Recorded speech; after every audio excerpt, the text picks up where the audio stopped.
Hello and welcome back to Vidya Manch A to Z. आज हम आप लोगों को क्लास 10th के मैथ्स के सिलेबस से रूबरू करवाने वाले हैं।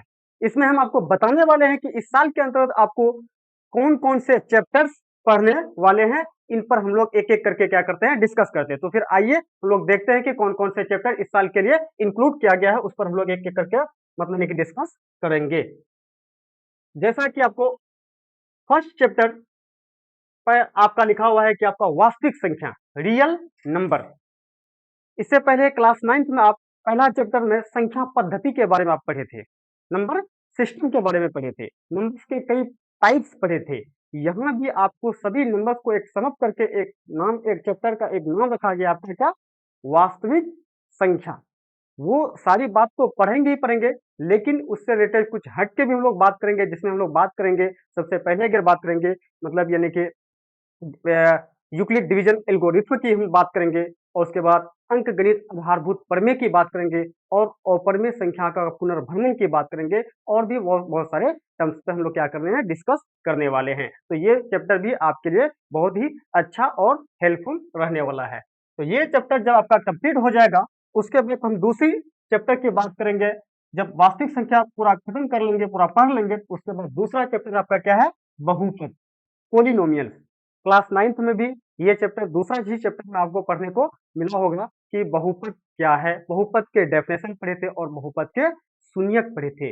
यहाँ भी आपको मतलब एडवांस लेवल में और भी बहुत सारे टर्म्स के बारे में आपको सीखना है, जैसे कि बहुपद के जीरो मतलब कि क्या आपको ज्यामिति के बारे में समझना है, और आपको ये भी जानना है कि बहुपद का डिग्री के बारे में समझना है, और उसके बाद शून्यकों और गुणांकों के बीच में संबंध के बारे में आपको पढ़ना है। तो बहुत सारे नई नई बातें आप इस चैप्टर में भी आप सीखने वाले हैं। हाँ, ये तो बात है, पीछे अगर आप पढ़े हुए हैं तो आपको पढ़ने में बहुत आसानी होने वाला है, लेकिन नहीं भी पढ़े हैं तो बिल्कुल हम जीरो लेवल से स्टार्ट करेंगे, और आपको बहुत ही मजे के साथ हम आपको पढ़ाने वाले हैं।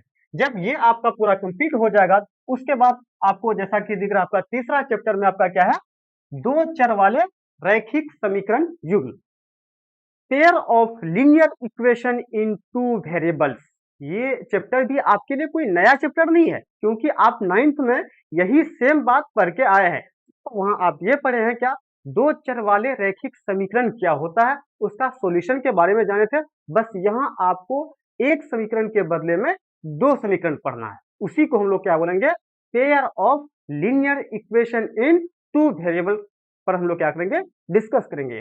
और इसके साथ साथ हम लोग ये भी जानेंगे, इन दो चर वाले रैखिक समीकरण के युग्म से जो भी आपका डेली लाइफ में जो भी प्रॉब्लम्स आते हैं, उन सभी प्रॉब्लम्स को हम लोग क्या करेंगे, एक एक क्वेश्चन को हम लोग क्या करेंगे, बारी बारी से डिस्कस भी करने वाले हैं। तो ये भी चैप्टर आपके लिए बहुत ही सिंपल और आसान रहने वाला है। उसके बाद चौथा चैप्टर की अगर बात करेंगे तो आपका क्या है, द्विघात समीकरण, क्वाड्रेटिक इक्वेशन। ये भी कहीं ना कहीं आप क्लास 9th में द्विघात बहुपद के बारे में पढ़े थे। वहां द्विघात बहुपद का मतलब जनरल फॉर्म क्या होता है, उस पर आप लोग चर्चा किए थे, जिसमें कि आप बताए थे कि द्विघात बहुपद का जो जनरल फॉर्म था आपका कैसा था, पी एक्स बराबर A X square plus B X plus C. तो ये आपका क्या था, द्विघात बहुपद का जनरल फॉर्म था, जिसमें हम आपको बोले थे क्या, यहाँ पर ए बी और सी जो आपको ये आपका क्या है, रियल नंबर है।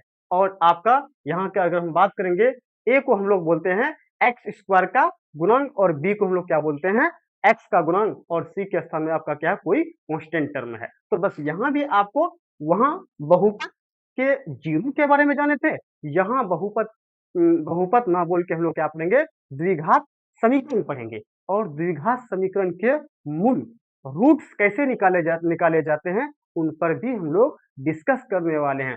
और इसके साथ साथ क्वाड्रेटिक फॉर्मूला को भी हम लोग डिराइव करेंगे, और इसके बेसिस पर हम लोग कई क्वेश्चन पर हम लोग प्रैक्टिस करेंगे।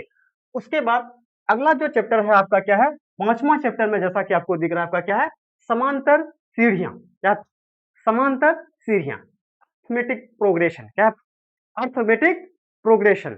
ये चैप्टर आपके लिए एक नया चैप्टर होने वाला है, क्योंकि इससे पहले ये चैप्टर के बारे में आप कोई नहीं जाने होंगे, या इससे पहले आप इसके बारे में कुछ आपको पता नहीं होगा। तो ये चैप्टर आपका क्लास 10th में बिल्कुल आपका नया होने वाला है, और यहाँ पर इस समांतर सीढ़ी, जिसको हम लोग शॉर्ट फॉर्म में हम लोग एपी भी लिखते हैं, अरिथमेटिक प्रोग्रेशन जिसका फुल फॉर्म होता है। तो इसमें हम लोग बिल्कुल बेसिक और फंडामेंटल बातों पर डिस्कस करेंगे और बहुत ही ये आपका छोटा है और बहुत ही आपका क्या है, आसान रहने वाला है। तो इस पर भी हम लोग अच्छे से पढ़ेंगे और मजे से पढ़ेंगे।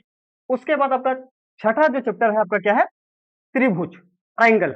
जैसा कि आप वहाँ क्लास 9th में भी दो त्रिभुज को कैसे सर्वांगसन करते थे और इसके लिए आप मतलब कि दो त्रिभुज को सर्वांगसन दिखाने के लिए कई सारे थ्योरम्स को क्या किए थे, प्रूफ किए थे और उसी थ्योरम्स के तहत आप कई सवालों को हम लोग क्या किए थे, सॉल्व किए थे।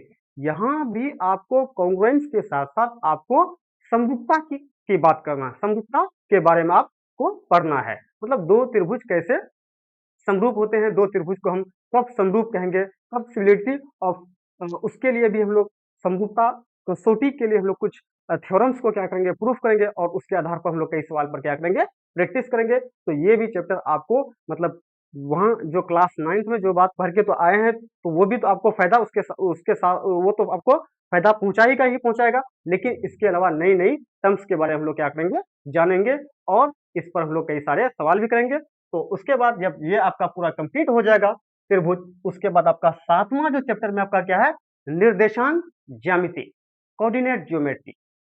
ये भी चैप्टर आप क्लास 9th में बिल्कुल इसके बारे में बेसिक और फंडामेंटल बातों पे आप लोग क्या किए थे, डिस्कस किए थे।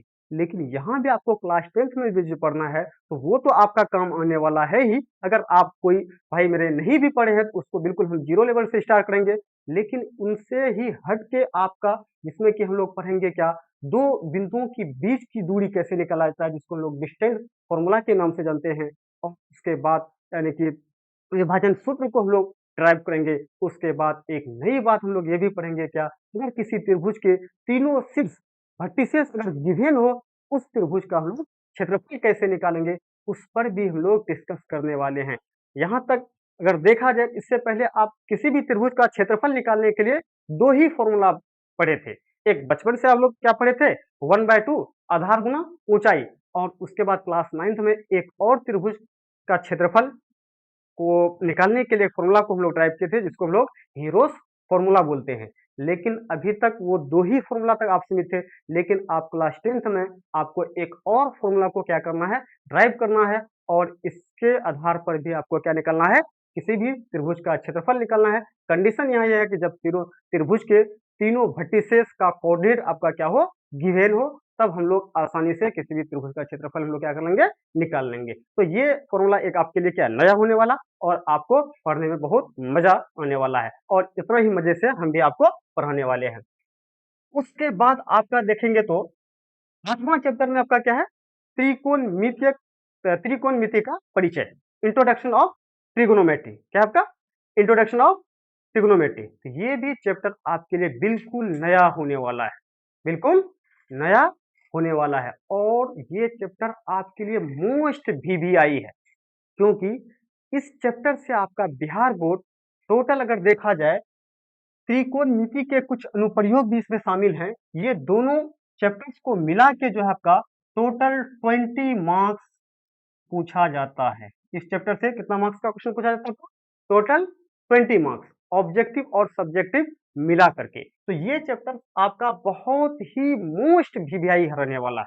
तो इस पर हम लोग बारी बारी से क्या करेंगे, डिस्कस करेंगे। बस यहाँ इसका क्या स्टार्टिंग है, बिल्कुल हम लोग बेसिक और फंडामेंटल बातों पे डिस्कस करेंगे। उसके बाद जब हायर क्लास में जाएंगे तो और भी आप इसको बिल्कुल मजे के साथ पढ़ने वाले हैं। उसके बाद अगला 10वां जो चैप्टर में आपका क्या है, वृत्त है। क्या आपका, सर्कल। ये भी चैप्टर आपको कहीं ना कहीं लग रहा है कि आप 9th में पढ़ के आए हैं। वृत्त से रिलेटेड आप कई थ्योरम्स को प्रूव किए थे और उसके बेसिस पे कई सवाल को हम लोग प्रैक्टिस किए थे। तो यहाँ भी आपको वृत्त बिल्कुल छोटा सा चैप्टर है, बस इसमें बिल्कुल दो थ्योरम्स को हम लोग प्रूफ करेंगे। वहां तो कई सारे थ्योरम्स को प्रूफ किए थे, बस यहाँ आपको क्लास 10th में मात्र सर्कल से रिलेटेड दो ही थ्योरम्स को प्रूफ करना है और उसके आधार पर आपको क्या करना है, क्वेश्चन प्रैक्टिस करना है। और ये भी आपके लिए बिहार बोर्ड के लिए मोस्ट वीवीआई चैप्टर है ये। तो जब ये भी आपका कंप्लीट हो जाएगा तो उसके बाद 11वां चैप्टर में आपका क्या है, रचनाएं, कंस्ट्रक्शन। ये चैप्टर भी एनसीईआरटी से एनसीईआरटी प्लस एससीईआरटी से रिमूव कर दिया गया है, लेकिन पिछले 2 साल की अगर हम बात करें तो ये चैप्टर से भी क्वेश्चन आते हैं। अब क्या किया जाए, बिहार बोर्ड मामला है, लेकिन इसको बुक से तो रिमूव कर दिया गया है, लेकिन इससे क्वेश्चन अभी भी आ रहे हैं, इसलिए ये चैप्टर को हम इग्नोर करके नहीं चलेंगे। इसको भी हम, छोटा सा चैप्टर है बहुत, इसमें आपका कोई भी ट्रायंगल का फॉर्मेशन कैसे होता है, कोई भी वृत्त का फॉर्मेशन कैसे होता है, तो इसकी हम लोग मतलब एक-एक करके डिस्कस करेंगे। बहुत ही मतलब 2 से 4 दिन का क्लास है, इसको भी हम पढ़ेंगे, इग्नोर करके नहीं चलेंगे। ये हमारे चैप्टर में आपका इंक्लूड नहीं है, लेकिन इसको पढ़ेंगे क्योंकि इस पर आपके सवाल आ रहे हैं अभी भी। उसके बाद अगला 12वां जो चैप्टर में आपका क्या है, वृत्त से संबंधित क्षेत्रफल, area related to circle. Circle के बारे में तो आप जानते ही हैं, बस यहाँ आपको क्या पढ़ना है, किसी भी सर्कल का हम लोग एरिया को कैसे फाइंड करते हैं, उसके लिए क्या स्पेशल फॉर्मूला है, उस फॉर्मूले को हम लोग क्या करेंगे, ड्राइव करेंगे, और उसी फॉर्मूले के तहत हम लोग कई क्वेश्चन को हम लोग क्या करेंगे, कई क्वेश्चन पर प्रैक्टिस भी करेंगे। उसके बाद 13वां जो चैप्टर में आपका क्या है, पृष्ठ क्षेत्रफल और आयतन। पृष्ठ क्षेत्रफल और आयतन, ये भी चैप्टर आप क्लास 9th में पढ़ के आए हैं, ये भी चैप्टर आप क्लास 9th में पढ़ के आए हैं। बस वहां भी आप यानी कि पृष्ठ क्षेत्रफल और आयतन मतलब यानी कि क्षेत्रफल और आयतन निकाले थे, तो यहाँ भी आपको वही, बस ये आपको पढ़ना है कि दो संयोजन आकृति का मतलब यानी कि क्षेत्रफल और आयतन कैसे निकाला जाता है, उस पर हम लोग क्या करेंगे, एक एक करके डिस्कस करेंगे। फॉर्मूला सब सारा चीज वही रहने वाला, कोई भी आपका बिल्कुल अलग नहीं रहने वाला, बस वही सब बात है आपका। उसके बाद 14वां जो चैप्टर में आपकी क्या है, सांख्यिकी, स्टैटिस्टिक्स, क्या आपको स्टैटिस्टिक्स, ये भी आप क्लास 9th में पढ़ के आए हैं। बस यहाँ भी आपको बस उन्हीं सारे बातों पे कुछ और भी एडवांस लेवल वाली बात है, उन पर भी हम लोग क्या करेंगे, एक एक करके डिस्कस करेंगे और पढ़ाएंगे। और ये भी चैप्टर आपके लिए बहुत ही इजी और स्कोर के लिए बहुत ही आपका इजी रहने वाला है आपका ये भी चैप्टर, क्योंकि आप 9th में सेम बात पढ़ के हैं, बस वही सब बात है, थोड़ा सा एक्स्ट्रा बात है, वो हम जब पढ़ेंगे, जब स्टार्ट करेंगे तो आपको बताएंगे ही बताएंगे। उसके बाद आपका लास्ट चैप्टर आपका क्या है, प्रायिकता, प्रोबेबिलिटी। इसका भी क्लास 9th में भी इसको लास्ट में रखा गया था, आपका क्लास 10th में भी इसको लास्ट में रखा गया है। ये चैप्टर के बारे में जैसा कि आपको हम बताए ही थे, ये लास्ट चैप्टर है, और ये आपका बहुत ही आसान और सिंपल है, क्योंकि एक ही फॉर्मूले से कई सारे आपके क्वेश्चन क्या बनते हैं। जैसे कि हम आपको बताए भी थे पिछले क्लास में, एक पासे को हम क्या करते हैं, फेंकते हैं, थ्रो करते हैं, तो कई नंबर मतलब 1 या 2 या 3 4 5 6 आने की क्या पॉसिबिलिटी है, क्या उसका संभावना है, उस पर हम लोग डिस्कस करेंगे। बहुत ही ये आपका चैप्टर आसान और सिंपल रहने वाला है, इस पर हम लोग एक एक करके डिस्कस करेंगे। हाँ, एक बात अगर हम लोग बात कर लें तो सबसे पहले आपका जो वास्तविक संख्या है, नंबर सिस्टम जिसको हम लोग बोल सकते हैं, इससे आपका टोटल जो मार्क्स पूछा जाता है, कितना पूछा जाता है, 10 मार्क्स पूछा जाता है। कितना पूछा जाता है, 10 मार्क्स। उसके बाद आपका तीसरा, चौथा, पांचवा और पांचवा, इसको जो है हम लोग बीज गणित में रखते हैं। क्या रखते हैं हम लोग, इसको बीज गणित में रखते हैं। इससे आपका टोटल 20 मार्क्स पूछा जाता है। कितना पूछा जाता है आपका, 20 मार्क्स पूछा जाता है। उसके बाद आपका एक जो नया जो चैप्टर है आपका निर्देशांक ज्यामिति, इससे भी आपका टोटल बहुत ही छोटा चैप्टर है, आपको बताया ही थे पहले भी, इससे आपका 10 मार्क्स पूछा जाता है। कितना पूछा जाता है, 10 मार्क्स पूछा जाता है। उसके बाद आपका त्रिभुज और वृत्त और रचना, जिसको हम लोग ज्योमेट्री के पार्ट में रखते हैं, जिसको हम लोग ज्योमेट्री के पार्ट में रखते हैं, इससे भी आपका 20 मार्क्स का क्वेश्चन पूछा जाता है। मतलब देखिए टोटल अगर देखा जाए, टोटल चैप्टर से कितने मार्क्स पूछे जाते हैं इसमें, 20 मार्क्स, 20 मार्क्स पूछे जाते हैं। कितने पूछे जाता है, 20।